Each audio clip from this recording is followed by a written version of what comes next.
Hi everyone, this is FIDE Master Charles Galofre, and I'd like to welcome you to this video on the Evans Gambit. Yes, the Evans Gambit. Holy cow, what could we say about the Evans Gambit? Well, the Evans has been played since the beginning of chess, and given our last two videos, the Molar and the Guico Piano, how we see that White is having a hard time proving an advantage after establishing his classical pawn center on e4 and d4 from the Guico Piano. White has tried to look for different ideas, and that's how the Evans Gambit came to be. So let's go ahead and see what the Molar position is after e4, e5, knight f3, knight c6, bishop c4, bishop c5. And so c3 was giving White problems because he couldn't prove an advantage, and then that gave life to the Evans.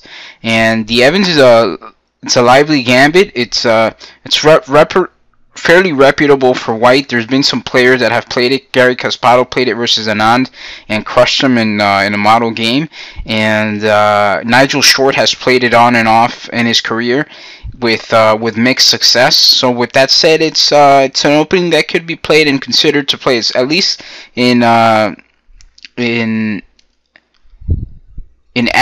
at the amateur level, this is certainly playable. So what's the idea of b4? The idea of b4 is to basically accelerate the development. After bishop takes b4, White is going to achieve his classical center with c3 and d4, but at the cost of a pawn, but in an accelerated fashion. So it's important to notice that Black can decline the pawn with bishop to b6, but then White continues very fast with a4, and after a6, knight c3, knight f6, knight d5, Black is going to have problems to solve in this position. So as a result, this is not played all too often. So the most common move is to capture on b4, after which Black plays c3, and then Black typically plays bishop to a5. But if instead, if he were to play bishop to e7, this was played in the Anand game, White would respond with d4, knight a5, bishop e2, pawn takes d4, and queen takes d4, and this gives White compensation. This is as much as you should have to remember to play the opening fairly successful. The best response here is knight to c6, although alternatively knight to f6 is a possibility. White would continue with e5, knight c6, queen h4, knight d5, queen g3, softening up the king side, g6, castles, knight b6, c4, d6, rook d1, pinning the pawn, knight d7, threatening to capture on e5, and now the very nice bishop to h6, keeping the king in the center of the board, and White has more than enough compensation here. So going back, if instead knight to c6, then queen takes pawn on g7, bishop f6, queen g3,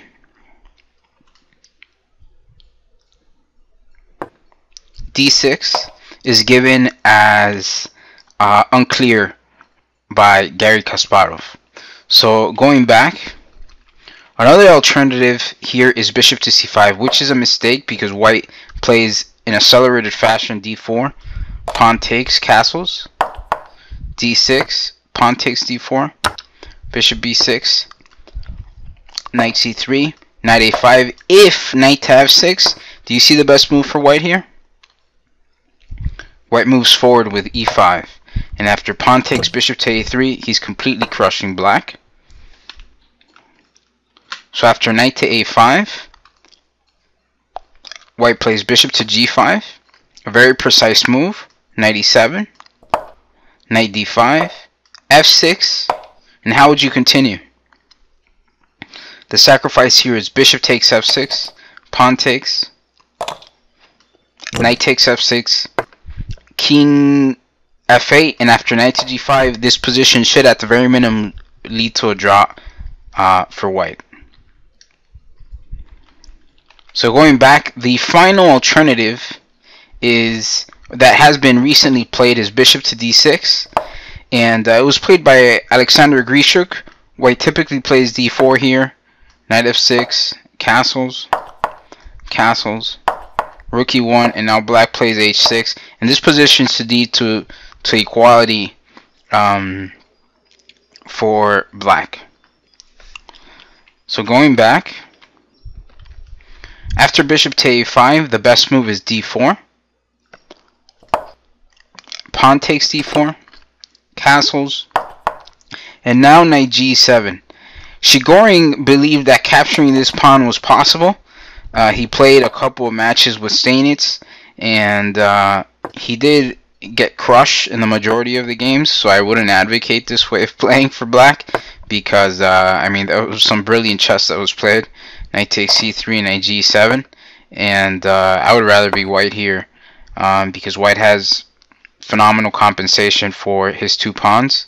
So going back, the most common reply here, and this line was advocated by Lasker and Nimzovich, was knight g to e7. And after knight g to e7, white typically captures, and after d5, pawn takes, knight takes, bishop a3, bishop e6.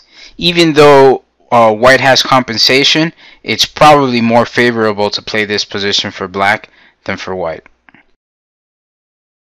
So in summary, the Evans Gambit is a completely playable opening.